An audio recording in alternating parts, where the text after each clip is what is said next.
ನನ್ನ ಹೆಸರು ಬಸವರಾಜ ಬಸು. ನಮ್ಮದು ವಿಜಯಪುರ ಸೀಮೆಯ ಒಂದು ಚಂದದ ಹಳ್ಳಿ. ನಮ್ಮ ಹಳ್ಳಿಯ ಸರ್ಕಾರಿ ದವಾಖಾನೆಗೆ ಆಸ್ಪತ್ರೆಗೆ ಹೊಸದಾಗಿ ಒಬ್ಬರು ಲೇಡಿ ಡಾಕ್ಟರ್ ಬಂದಿದ್ದರು. ಅವರ ಹೆಸರು ಡಾ. ಕಾವ್ಯ. ಸಿಟಿ ಕಡೆಯಿಂದ ಬಂದಿದ್ದ ಮ್ಯಾಡಮ್ ನೋಡಾಕ ಅಪ್ಸರೆಯಂತೆ ಇದ್ದರು.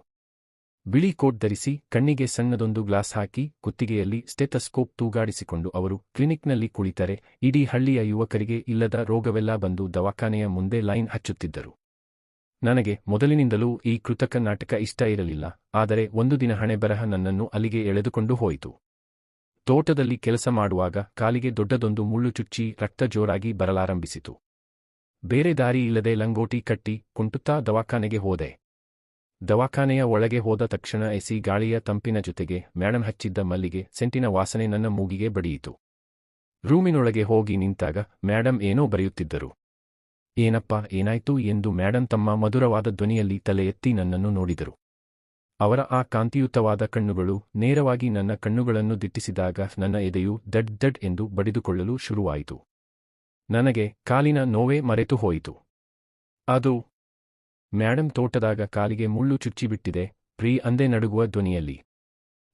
ರಕ್ತ ಭಾಳ ಬರ್ತಾ ಇದೆ. ಮೊದಲು ಆ ಬೆಡ್ ಮೇಲೆ ಬಂದು ಮಲಗು ಅಂದರು ಮ್ಯಾಡಮ್ ಕಾಳಜಿಯಿಂದ. ನಾನು ಬೆಡ್ ಮೇಲೆ ಮಲಗಿಕೊಂಡೆ. ಮ್ಯಾಡಮ್ ಮೆಲ್ಲನೆ ನನ್ನ ಹತ್ತಿರ ಬಂದು ಕುಳಿತರು. ಅವರು ಮುಳ್ಳು ತೆಗೆಯಲು ನನ್ನ ಕಾಲನ್ನು ತಮ್ಮ ಕೈಗಳಿಗೆ ತಗೊಂಡಾಗ ಅವರ ಮೃದುವಾದ ಹಸ್ತದ ಸ್ಪರ್ಶಕ್ಕೆ ನನ್ನ ಇಡೀ ದೇಹ ಒಂದು ಕ್ಷಣ ನಡುಗಿಹೋಯಿತು.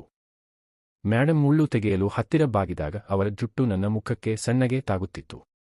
ಅವರ ಬಿಸಿ ಉಸಿರಾಟದ ವೇಗ ನನಗೆ ಸ್ಪಷ್ಟವಾಗಿ ತಿಳಿಯುತ್ತಿತ್ತು. ಸ್ವಲ್ಪ ನೋವಾಗುತ್ತೆ ಬಸ್ಸು, ತಡ್ಕೋಬೇಕು, ಹಠ ಮಾಡಬಾರದು ಎನ್ನುತ್ತಾ ನನ್ನ ಕಣ್ಣುಗಳನ್ನೇ ನೋಡುತ್ತಾ ಮುಳ್ಳನ್ನು ಮೆಲ್ಲನೆ ಎಳೆದರು. ನನಗೆ ನೋವಾಗುವ ಬದಲು ಒಂಥರ ರೋಮಾಂಚನವಾಯಿತು. ನಾನು ಜೋರಾಗಿ ಅವರ ಬಿಳಿ ಕೋಟಿನ ಕೈಯನ್ನು ಗಟ್ಟಿಯಾಗಿ ಹಿಡಿದುಕೊಂಡೆ. ಮ್ಯಾಡಮ್ ನನ್ನನ್ನು ನೋಡಿ ಸಣ್ಣದಾಗಿ ಮುಗುಳ್ನಕ್ಕರು. ಮುಳ್ಳು ತೆಗೆದಾಯ್ತು ಬಿಡು, ಇಷ್ಟೊಂದು ಗಟ್ಟಿಯಾಗಿ ಹಿಡಿದುಕೊಂಡರೆ ಹೇಗೆ ಅಂದರು ನಾಚಿಕೆಯಿಂದ.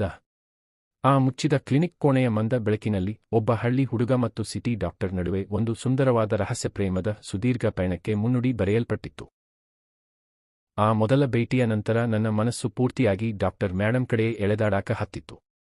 ಕಾಲಿನ ಗಾಯ ಒಣಗುತ್ತಿದ್ದರೂ ಪ್ರೀತಿಯ ಗಾಯ ಇನ್ನೂ ಹಸಿರಾಗುತ್ತಾ ಇತ್ತು. ದಿನಾಲೂ ಸಂಜೆ ಬ್ಯಾಂಡೇಜ್ ಮಾಡಿಸಿಕೊಳ್ಳುವ ನೆಪದಲ್ಲಿ ನಾನು ದವಾಖಾನೆಗೆ ಹೋಗಾಕ ಶುರು ಮಾಡಿದೆ. ಕಾವ್ಯ ಮ್ಯಾಡಂಗೂ ನನ್ನ ಈ ನಾಟಕ ತಿಳಿಯದಷ್ಟು ದಡ್ಡರಾಗಿರಲಿಲ್ಲ. ನಾನು ಒಳಗೆ ಹೋದ ತಕ್ಷಣ ಅವರ ಮುಖದಾಗ ಸಣ್ಣದೊಂದು ನಗು ಮೂಡ್ತಿತ್ತು. ಒಂದು ದಿನ ಸಾಯಂಕಾಲ ಬಾಳ ಜೋರಾಗಿ ಮುಂಗಾರು ಮಳೆ ಮತ್ತು ಗಾಳಿ ಶುರುವಾಯಿತು. ಹಳ್ಳಿಯ ದವಾಖಾನೆಯಲ್ಲಿದ್ದ ಎಲ್ಲಾ ಪೇಷಂಟ್ಗಳು ಮಳೆ ಬರುವ ಮುನ್ನವೇ ಮನೆಗೆ ಓಡಿ ಹೋಗಿದ್ದರು. ಕತ್ತಲಾಗುತ್ತಾ ಬಂದರೂ ನಾನು ಮಾತ್ರ ಕ್ಲಿನಿಕ್ನಲ್ಲೇ ಕುಳಿತಿದ್ದೆ. ಏನ ಬಸ್ಸು, ಇವತ್ತು ಇಷ್ಟೊಂದು ತಡವಾಗಿ ಬಂದಿದ್ದೀ? ಮಳೆ ನೋಡು ಹೆಂಗೆ ಬರಲಾಕತ್ತದ ಅಂದರು ಕಾವ್ಯ ಮ್ಯಾಡಮ್ ತಮ್ಮ ಸ್ಟೆಥಸ್ಕೋಪ್ ಪಕ್ಕಕ್ಕಿಡುತ್ತಾ. ಅಷ್ಟರಲ್ಲೇ ಜೋರಾಗಿ ಗುಡುಗು ಬಂದು ಇಡೀ ಹಳ್ಳಿಯ ಕರೆಂಟ್ ತಟ್ಟನೆ ಹೋಯಿತು. ಇಡೀ ಕ್ಲಿನಿಕ್ ಕತ್ತಲಲ್ಲಿ ಮುಳುಗಿತು. ಸಿಟಿ ಕಡೆಯಿಂದ ಬಂದಿದ್ದ ಕಾವ್ಯ ಮ್ಯಾಡಂಗೆ ಕತ್ತಲೆ ಅಂದ್ರೆ ಬಾಳ ಹೆದರಿಕೆ. ತಟ್ಟನೆ ಜೋರಾಗಿ ಸಿಡಿಲು ಬಡಿದ ಶಬ್ದಕ್ಕೆ ಅವರು ಅಯ್ಯೋ ಅನ್ನುತ್ತಾ ಕುಳಿತಿದ್ದ ಚೇರ್ನಿಂದ ಎದ್ದು ಬಂದು ನೇರವಾಗಿ ನನ್ನನ್ನು ಗಟ್ಟಿಯಾಗಿ ಅಪ್ಪಿಕೊಂಡರು. ಅವರ ಬಿಳಿ ಕೋಟಿನ ಮರೆಯಲ್ಲಿದ್ದ ಆ ಸುಂದರ ರೂಪ ನನ್ನ ಎದೆಗೆ ತಗುಲಿದಾಗ ನನ್ನ ಮೈಯಾಗ ಮಿಂಚು ಹರಿದಂತಾಯಿತು. ಅವರ ಮಲ್ಲಿಗೆ ಸೆಂಟಿನ ವಾಸನೆ ಮತ್ತು ಕಾವೇರಿದ ಬಿಸಿ ಉಸಿರಾಟ ನನ್ನ ಕುತ್ತಿಗೆಗೆ ತಾಗುತ್ತಿತ್ತು. ಬಸು, ನನಗ ಬಾಳ ಹೆದರಿಕೆ ಆಗ್ತಾ ಇದೆ, ಪ್ಲೀಸ್ ನನ್ನ ಬಿಡಬೇಡ ಅಂದರು ನಡುಗುವ ಧ್ವನಿಯಲ್ಲಿ. ಹೆದರಬೇಡ್ರಿ ಮ್ಯಾಡಮ್, ನಾನು ಇದ್ದೀನಿ ನಿಮ್ಮ ಜೊತೆ ಎನ್ನುತ್ತಾ ನಾನು ನನ್ನ ಬಿಸಿ ಹಸ್ತಗಳಿಂದ ಅವರ ನುಣುಪಾದ ಸೊಂಟವನ್ನು ಮೆಲ್ಲನೆ ಸವರಿ ನನ್ನ ಕಡೆಗೆ ಇನ್ನೂ ಗಟ್ಟಿಯಾಗಿ ಎಳೆದುಕೊಂಡೆ. ಮ್ಯಾಡಮ್ ನನ್ನಿಂದ ದೂರ ಹೋಗಲು ಯತ್ನಿಸಲಿಲ್ಲ, ಬದಲಿಗೆ ನನ್ನ ಶರ್ಟನ್ನು ಇನ್ನೂ ಗಟ್ಟಿಯಾಗಿ ಹಿಡಿದುಕೊಂಡರು. ಕತ್ತಲೆಯ ಆ ಮಂದ ಬೆಳಕಿನಲ್ಲಿ ನಾನು ಮೆಲ್ಲನೆ ಅವರ ಮುಖವನ್ನು ನನ್ನ ಕೈಗಳಿಗೆ ತಗೊಂಡು ಅವರ ಕೆಂಪಾದ ತುಟಿಗಳ ಮೇಲೆ ನನ್ನ ತುಟಿಗಳನ್ನಿಟ್ಟೆ. ಕಾವ್ಯ ಮ್ಯಾಡಮ್ ಒಮ್ಮೆಲೆ ರೋಮಾಂಚನದಿಂದ ಕಣ್ಣುಗಳನ್ನು ಮುಚ್ಚಿಕೊಂಡರು. ನಾನು ಅವರ ಬಿಳಿ ಕೋಟಿನ ಮುದ್ರೆಗಳನ್ನು ಸಡಿಲಗೊಳಿಸಿದಾಗ ಆ ತಂಪಾದ ರಾತ್ರಿಯಲ್ಲಿ ಇಬ್ಬರ ಹರೆಯದ ಹಠ ಮತ್ತು ಮಧುರವಾದ ಪ್ರೇಮದ ಕಾದಾಟ ಶುರುವಾಯಿತು. ಬೆವರಿನ ಹನಿಗಳು ಇಬ್ಬರ ದೇಹದ ಮೇಲೂ ಜಾರುತ್ತಿದ್ದವು. ಆ ಮುಚ್ಚಿದ ಕ್ಲಿನಿಕ್ ಬಾಗಿಲಿನ ಹಿಂದೆ ಡಾಕ್ಟರ್ ಮ್ಯಾಡಮ್ ನನಗೆ ಜನ್ಮದಲ್ಲಿ ಮರೆಯಲಾಗದ ಅತ್ಯಂತ ಸುಂದರವಾದ ಚಿಕಿತ್ಸೆಯನ್ನು ನೀಡುತ್ತಿದ್ದರು. ಇಬ್ಬರೂ ಒಬ್ಬರನ್ನೊಬ್ಬರು ಆವರಿಸಿಕೊಂಡು ಆ ಪ್ರೀತಿಯ ಸುದೀರ್ಘ ಸಾಗರದಲ್ಲಿ ಮುಳುಗಿ ತೇಲುತ್ತಿದ್ದೆವು. ಯಾಕಂದರೆ ಅವಳು ಸಿಟಿ ಕಡೆಯಿಂದ ಬಂದ ದೊಡ್ಡ ಡಾಕ್ಟರ್, ನಾನು ಹಳ್ಳಿಯ ಸಾದಾ ಹುಡುಗ. ಈ ರಹಸ್ಯ ಪ್ರೀತಿ ಎಷ್ಟು ದಿನ ಮುಚ್ಚಿಡಲು ಸಾಧ್ಯ ಎಂಬ ಆತುರ ಇಬ್ಬರಲ್ಲೂ ಇತ್ತು. ಮರುದಿನ ಸಾಯಂಕಾಲ ದವಾಖಾನೆಯ ಕೆಲಸ ಮುಗಿದ ಮೇಲೆ ಕಾವ್ಯ ಮ್ಯಾಡಮ್ ನನ್ನನ್ನು ತಮ್ಮ ಕ್ವಾರ್ಟರ್ಸ್ ಮನೆ ಕಡೆಗೆ ಬರುವಂತೆ ಮೆಲ್ಲನೆ ಸನ್ನೆ ಮಾಡಿದರು. ನಾನು ಯಾರಿಗೂ ತಿಳಿಯದಂತೆ ಹಿತ್ತಲ ಬಾಗಿಲಿನಿಂದ ಒಳಗೆ ಹೋದೆ. ರೂಮಿನಲ್ಲಿ ಮಂದ ಬೆಳಕಿತ್ತು. ಮ್ಯಾಡಮ್ ಅಂದು ಬಿಳಿ ಕೋಟ್ ಬಿಟ್ಟು ಕಡು ಕೆಂಪು ಬಣ್ಣದ ಜಾರ್ಜೆಟ್ ಸೀರೆ ಉಟ್ಟಿದ್ದರು. ಹರಡಿದ ಜುಟ್ಟು ಮತ್ತು ಜಾರುತ್ತಿದ್ದ ಸೀರೆಯ ಸೆರಗು ಅವಳ ಯೌವನವನ್ನು ಇನ್ನಷ್ಟು ಕಾವೇರಿಸುವಂತೆ ಮಾಡಿದ್ದವು. ಬಸು, ಬಾ, ನಿನ್ನದೇ ದಾರಿ ನೋಡ್ತಾ ಇದ್ದೆ ಅಂದಳು ಸಣ್ಣದಾಗಿ ಮುಗುಳ್ನಗುತ್ತಾ. ನಾನು ಮೆಲ್ಲನೆ ಅವಳ ಹತ್ತಿರ ಹೋಗಿ ಕುಳಿತೆ. ಮ್ಯಾಡಮ್, ನೀವು ಸೀರೆಯಾಗ ಭಾಳ ಅಪ್ಸರೆಯಂತೆ ಕಾಣಾಕತ್ತೀರಿ ಅಂದೆ ಅವಳ ನುಣುಪಾದ ಕೈಗಳನ್ನು ನನ್ನ ಕೈಗೆ ತಗೊಂಡು. ಇನ್ನು ಮ್ಯಾಡಮ್ ಅಂತ್ ಯಾಕೆ ಕರೀತೀಯಾ ಬಸ್ಸು? ಕೇವಲ ಕಾವ್ಯ ಅನ್ಬಾರದೆ ಎನ್ನುತ್ತಾ ಅವಳು ತನ್ನ ತಲೆಯನ್ನು ನನ್ನ ಎದೆಯ ಮೇಲೆ ಇಟ್ಟುಕೊಂಡಳು. ಈ ಹಳ್ಳಿ ಜನ, ಸಮಾಜ ನಮ್ಮ ಪ್ರೀತಿಯನ್ನು ಒಪ್ಪುತ್ತಾರೋ ಇಲ್ಲವೋ ಗೊತ್ತಿಲ್ಲ, ಆದರೆ ಇರುವ ಈ ಒಂಟಿ ಸಮಯ ಮಾತ್ರ ಪೂರ್ತಿ ನಮ್ಮದೇ ಅಂದಳು ಭಾವುಕಳಾಗಿ. ಯಾರಿಗೂ ಹೆದರಬೇಡ ಕಾವ್ಯ, ನಿನ್ನನ್ನು ನಾನು ಜೀವಕ್ಕಿಂತ ಹೆಚ್ಚಾಗಿ ಪ್ರೀತಿಸುತ್ತೇನೆ ಎನ್ನುತ್ತಾ ನಾನು ಅವಳ ಗಲ್ಲವನ್ನು ಮೆಲ್ಲನೆ ಮೇಲೆತ್ತಿ ಅವಳ ಕೆಂಪಾದ ತುಟಿಗಳ ಮೇಲೆ ನನ್ನ ತುಟಿಗಳನ್ನಿಟ್ಟೆ. ರೂಮಿನ ಹಳೆಯ ಮರದ ಬಾಗಿಲು ಮುಚ್ಚಿಕೊಳ್ಳುತ್ತಿದ್ದಂತೆ ಇಡೀ ಜಗತ್ತೇ ನಿಶ್ಶಬ್ದವಾದಂತಾಯಿತು.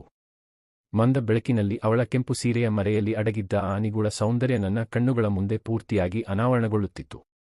ನಾನು ಮೆಲ್ಲನೆ ಅವಳ ಸೀರೆಯ ಮುದ್ರೆಗಳನ್ನು ಸಡಿಲಗೊಳಿಸಿದಾಗ ಅವಳು ರೋಮಾಂಚನದಿಂದ ನನ್ನನ್ನು ಇನ್ನೂ ಗಟ್ಟಿಯಾಗಿ ಅಪ್ಪಿಕೊಂಡಳು.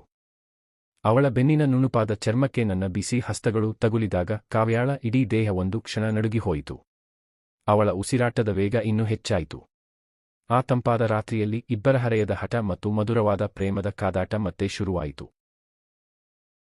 ಬೆವರಿನ ಹನಿಗಳು ಇಬ್ಬರ ದೇಹದ ಮೇಲೂ ಜಾರುತ್ತಿದ್ದವು. ಕತ್ತಲೆಯ ಕೋಣೆಯಲ್ಲಿ ಕರಗಿದ ಆ ಕಾವಿನ ರಹಸ್ಯ ಇಬ್ಬರನ್ನೂ ಸಂಪೂರ್ಣವಾಗಿ ಮೈಮರೆಯುವಂತೆ ಮಾಡಿತು. ನಾವು ಒಬ್ಬರನ್ನೊಬ್ಬರು ಆವರಿಸಿಕೊಂಡು ಬೆಳಗಿನ ಜಾವದವರೆಗೂ ಮುಗಿಯದ ಆ ಸುದೀರ್ಘ ಪ್ರೇಮದ ಸಾಗರದಲ್ಲಿ ಮುಳುಗಿ ತೇಲುತ್ತಿದ್ದೆವು. ನಮ್ಮಿಬ್ಬರ ರಹಸ್ಯ ಪ್ರೇಮದ ಪಯಣ ಬಹಳ ಚಂದ ಸಾಗುತ್ತಿತ್ತು. ಆದರೆ ಅಷ್ಟರಲ್ಲೇ ಕಾವ್ಯಾಳಿಗೆ ಸಿಟಿಯ ದೊಡ್ಡ ಆಸ್ಪತ್ರೆಯಿಂದ ಕರೆ ಬಂದಿತ್ತು. ಇನ್ನು ಕೇವಲ 2 ದಿನಗಳಲ್ಲಿ ಅವಳು ಈ ಹಳ್ಳಿಯನ್ನು ಬಿಟ್ಟು ಹೋಗಬೇಕಾಗಿತ್ತು. ಈ ವಿಷಯ ತಿಳಿದ ತಕ್ಷಣ ಇಬ್ಬರ ಮನಸ್ಸಿನಲ್ಲೂ ಒಮ್ಮೆಲೇ ವಿರಹದ ಬೇಗೆ ಶುರುವಾಯಿತು. ಇರುವ ಈ ಕಡೆಯ ರಾತ್ರಿಯನ್ನು ಎಂದಿಗೂ ಮರೆಯಲಾಗದಂತೆ ಕಳೆಯಬೇಕೆಂದು ಇಬ್ಬರೂ ತೀರ್ಮಾನಿಸಿದೆವು. ಅಂದು ಸಂಜೆ ಹಳ್ಳಿಯಲ್ಲಿ ಜೋರಾಗಿ ಮಳೆಗಾಳಿ ಶುರುವಾಯಿತು. ಕಾವ್ಯಾಳ ಕ್ವಾರ್ಟರ್ಸ್ನ ಹಿತ್ತಲ ಬಾಗಿಲು ಮುಚ್ಚಲು ಹೋದಾಗ ಜೋರಾಗಿ ಬೀಸಿದ ಗಾಳಿಗೆ ಅವಳ ಸೀರೆಯ ಸೆರಗು ಸಂಪೂರ್ಣವಾಗಿ ಜಾರಿ ಕೆಳಗೆ ಬಿದ್ದಿತು. ಅದೇ ಸಮಯಕ್ಕೆ ನಾನು ಅಲ್ಲಿಗೆ ಬಂದೆ. ಮಂದ ಬೆಳಕಿನಲ್ಲಿ ಅವಳ ಆ ನುಣುಪಾದ ಸೊಂಟ ಮತ್ತು ಕಾವೇರಿದ ಯೌವನ ನನ್ನ ಕಣ್ಣುಗಳ ಮುಂದೆ ಪೂರ್ತಿಯಾಗಿ ಅನಾವರಣಗೊಂಡಿತು. ನನ್ನನ್ನು ನೋಡಿದ ಕಾವ್ಯ ತಟ್ಟನೆ ಸೀರೆ ಸರಿಪಡಿಸಿಕೊಳ್ಳಲು ಯತ್ನಿಸಲಿಲ್ಲ. ಬದಲಿಗೆ ಅವಳ ಕಣ್ಣುಗಳಲ್ಲಿ ಒಂದು ರೀತಿಯ ಹಠ, ನೋವು ಮತ್ತು ತೀವ್ರವಾದ ಹಂಬಲವಿತ್ತು. ನಾನು ಹೆಜ್ಜೆ ಇಟ್ಟು ಅವಳ ಹತ್ತಿರ ಹೋದೆ. ನನ್ನ ಕೈಗಳು ಮೆಲ್ಲನೆ ಅವಳ ಬೆನ್ನಿನ ನುಣುಪಾದ ಚರ್ಮವನ್ನು ಸ್ಪರ್ಶಿಸಿದಾಗ ಕಾವ್ಯಾಳ ಇಡೀ ದೇಹ ಒಂದು ಕ್ಷಣ ನಡುಗಿತು. ಬಸು, ನಾಳೆಯಿಂದ ನಾನು ಇಲ್ಲಿ ಇರಲ್ಲ. ಆಮೇಲೆ ನಾನು ನಿನ್ನನ್ನು ಹೀಗೆ ನೋಡೋಕೂ ಆಗಲ್ಲ. ಇವತ್ತು ರಾತ್ರಿ ನನಗೆ ನಿನ್ನ ಪ್ರೀತಿಯ ಆಳವನ್ನು ಪೂರ್ತಿಯಾಗಿ ಉಣಿಸು ಎಂದು ಕಾವ್ಯ ಪಿಸುಗುಟ್ಟಿದಳು. ಅವಳ ಬಿಸಿ ಉಸಿರು ನನ್ನ ಕುತ್ತಿಗೆಗೆ ತಗುಲಿದಾಗ ನನ್ನಲ್ಲಿದ್ದ ಹತೋಟಿ ಸಂಪೂರ್ಣವಾಗಿ ತಪ್ಪಿಹೋಯಿತು. ಮುಚ್ಚಿದ ಬಾಗಿಲಿನ ರಹಸ್ಯ. ನಾನು ಮೆಲ್ಲನೆ ಅವಳನ್ನು ಎತ್ತಿಕೊಂಡು ಹಾಸಿಗೆಯ ಮೇಲೆ ಮಲಗಿಸಿದೆ. ರೂಮಿನ ಬಾಗಿಲು ಮುಚ್ಚಿಕೊಂಡಿತು. ಆ ತಂಪಾದ ರಾತ್ರಿಯ ಕಾವಿನಲ್ಲಿ ನಮ್ಮಿಬ್ಬರ ನಡುವೆ ಯಾವುದೇ ಅಂತರವಿರಲಿಲ್ಲ. ಬೆವರಿನ ಹನಿಗಳು ಇಬ್ಬರ ದೇಹದ ಮೇಲೂ ಜಾರುತ್ತಿದ್ದವು.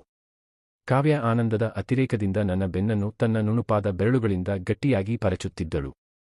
ಕತ್ತಲೆಯ ಕೋಣೆಯಲ್ಲಿ ಕರಗಿದ ಆ ಕಾವಿನ ರಹಸ್ಯ ಇಬ್ಬರನ್ನೂ ಸಂಪೂರ್ಣವಾಗಿ ಮೈಮರೆಯುವಂತೆ ಮಾಡಿತು. ನಾವು ಒಬ್ಬರನ್ನೊಬ್ಬರು ಆವರಿಸಿಕೊಂಡು ಪ್ರೀತಿಯ ಆಳವಾದ ಸಾಗರದಲ್ಲಿ ಮುಳುಗಿ ತೇಲುತ್ತಿದ್ದೆವು. ಈ ಮಧುರ ಕಾದಾಟ ರಾತ್ರಿಯಿಡೀ ಮುಂದುವರಿಯಿತು. ಆ ಸುದೀರ್ಘ ಹಾಗೂ ರೋಮಾಂಚನಕಾರಿ ರಾತ್ರಿಯ ನಂತರ ಮುಂಜಾನೆ ಹಕ್ಕಿಗಳ ಚಿಲಿಪಿಲಿ ಸದ್ದಿಗೆ ಇಬ್ಬರಿಗೂ ಎಚ್ಚರವಾಯಿತು. ಕಾವ್ಯ ನನ್ನ ಎದೆಯ ಮೇಲೆ ತಲೆಯಿಟ್ಟು ಹಾಯಾಗಿ ಮಲಗಿದ್ದಳು. ಅವಳ ಕಣ್ಣುಗಳಲ್ಲಿದ್ದ ಆ ನೋವು ಮತ್ತು ಒಲವಿನ ಮಿಶ್ರಣ ನನ್ನನ್ನು ಭಾವುಕನನ್ನಾಗಿ ಮಾಡಿತು. ಅವಳು ಸಿಟಿಗೆ ಮರಳಿ ಹೋಗುವ ಸಮಯ ಹತ್ತಿರವಾಗುತ್ತಿತ್ತು. ಕಾವ್ಯ ಮೆಲ್ಲನೆ ಕಣ್ಣು ತೆರೆದು ನನ್ನನ್ನು ನೋಡಿ ಕಣ್ಣೀರು ಹಾಕುತ್ತಾ ಅಪ್ಪಿಕೊಂಡಳು. ಬಸು, ಈ ಹಳ್ಳಿ, ಇಲ್ಲಿನ ಜನ, ಮತ್ತೆ ಮುಖ್ಯವಾಗಿ ನಿನ್ನನ್ನು ಬಿಟ್ಟು ನನಗೆ ಸಿಟಿಗೆ ಹೋಗಾಕ ಮನಸ್ಸಿಲ್ಲ ಪ್ರೀ ಅಂದಳು. ನಾನು ಅವಳ ಕಣ್ಣೀರು ಒರೆಸಿ, ಕಾವ್ಯ, ನೀನು ದೊಡ್ಡ ಡಾಕ್ಟರ್. ನಿನ್ನ ಕರ್ತವ್ಯ ಮುಖ್ಯ. ಆದರೆ ನಮ್ಮ ಈ ಪ್ರೀತಿ ಸಣ್ಣದಲ್ಲ. ನಿನ್ನನ್ನು ನಾನು ಸದಾ ನನ್ನವಳನ್ನಾಗಿ ಮಾಡಿಕೊಳ್ಳಲು ಸಿದ್ಧನಿದ್ದೇನೆ ಅಂದೆ ಧೈರ್ಯ ತುಂಬುತ್ತಾ. ನನ್ನ ಮಾತಿನಲ್ಲಿದ್ದ ಪ್ರಾಮಾಣಿಕತೆ ನೋಡಿ ಕಾವ್ಯ ಒಂದು ದೊಡ್ಡ ನಿರ್ಧಾರ ಮಾಡಿದಳು.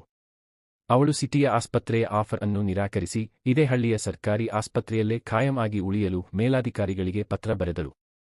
ನಾವು ನಮ್ಮ ಪ್ರೀತಿಯನ್ನು ಹೆಚ್ಚು ದಿನ ಮುಚ್ಚಿಡಲು ಬಯಸಲಿಲ್ಲ. ನನ್ನ ಮನೆಯವರಿಗೂ ಮತ್ತು ಹಳ್ಳಿಯ ಹಿರಿಯರಿಗೂ ಕಾವ್ಯ ಮೇಡಮ್ ನಮ್ಮ ಹಳ್ಳಿಗಾಗಿ ಮಾಡಿದ ತ್ಯಾಗ ಮತ್ತು ನಮ್ಮಿಬ್ಬರ ಒಡನಾಟದ ವಿಷಯ ತಿಳಿಯಿತು.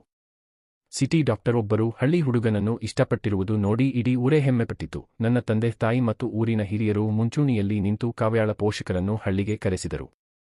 ನಮ್ಮಿಬ್ಬರ ನಿಶ್ಚಲವಾದ ಪ್ರೀತಿಯನ್ನು ಕಂಡು 2 ಕಡೆಯ ಕುಟುಂಬದವರು ಬಹಳ ಖುಷಿಯಿಂದ ಮದುವೆಗೆ ಒಪ್ಪಿಗೆ ನೀಡಿದರು. ಮುಂದಿನ 1 ತಿಂಗಳಲ್ಲಿ ಇಡೀ ಹಳ್ಳಿಯೇ ಹಬ್ಬದಂತೆ ಸಂಭ್ರಮಿಸುವ ಸಮ್ಮುಖದಲ್ಲಿ ನಮ್ಮ ಮದುವೆ ಅದ್ದೂರಿಯಾಗಿ ನೆರವೇರಿತು. ಮದುವೆಯ ನಂತರ ಕಾವ್ಯ ಕೇವಲ ಹಳ್ಳಿಯ ಡಾಕ್ಟರ್ ಆಗಿ ಉಳಿಯಲಿಲ್ಲ, ಅವಳು ನನ್ನ ಅರ್ಧಾಂಗಿನಿಯಾಗಿ ನನ್ನ ಜೀವನದ ಪ್ರತಿ ಹೆಜ್ಜೆಯಲ್ಲೂ ಜೊತೆಯಾದಳು. ನಾನು ಅವಳ ಕ್ಲಿನಿಕ್ ಕೆಲಸಗಳಿಗೆ ಆಸರೆಯಾಗಿ ನಿಂತೆ. ಈಗ ಮುಚ್ಚಿದ ಬಾಗಿಲಿನ ಹಿಂದೆ ನಾವಿಬ್ಬರೂ ಇರುವಾಗ ಯಾವುದೇ ಹೆದರಿಕೆ ಅಥವಾ ಸಂಕೋಚವಿರಲಿಲ್ಲ. ರಾತ್ರಿ ಜೋರಾಗಿ ಮಳೆ ಬರುತ್ತಿದ್ದಾಗ ಕಾವ್ಯ ನನ್ನನ್ನು ಇನ್ನೂ ಹತ್ತಿರಕ್ಕೆ ಎಳೆದುಕೊಂಡು, ಬಸ್ಸು, ಅಂದು ಕತ್ತಲಲ್ಲಿ ದವಾಖಾನೆಯಾಗ ಶುರುವಾದ ಈ ಚಿಕಿತ್ಸೆ ಈಗ ನಮ್ಮ ಜೀವನದ ಬೆಳಕಾಗಿದೆ ಎಂದು ಪಿಸುಗುಟ್ಟಿದಳು. ನಾನು ಅವಳ ಹಣೆಗೆ ಮುತ್ತಿಕ್ಕುತ್ತಾ ಅವಳನ್ನು ನನ್ನ ಬಾಹುವಿನಲ್ಲಿ ಬಂಧಿಸಿದೆ. ಡಾಕ್ಟರ್ ಮ್ಯಾಡನ್ ಜೊತೆಗಿನ ಆ ರಹಸ್ಯ ಪ್ರೇಮದ ಪಯಣ ಈಗ ಶಾಶ್ವತ ಮತ್ತು ಅತ್ಯಂತ ಮಧುರವಾದ ಸಂಸಾರವಾಗಿ ಬದಲಾಗಿತ್ತು. ಕಥೆ ಸಂಪೂರ್ಣವಾಗಿ ಮುಕ್ತಾಯವಾಯಿತು. ಧನ್ಯವಾದಗಳು.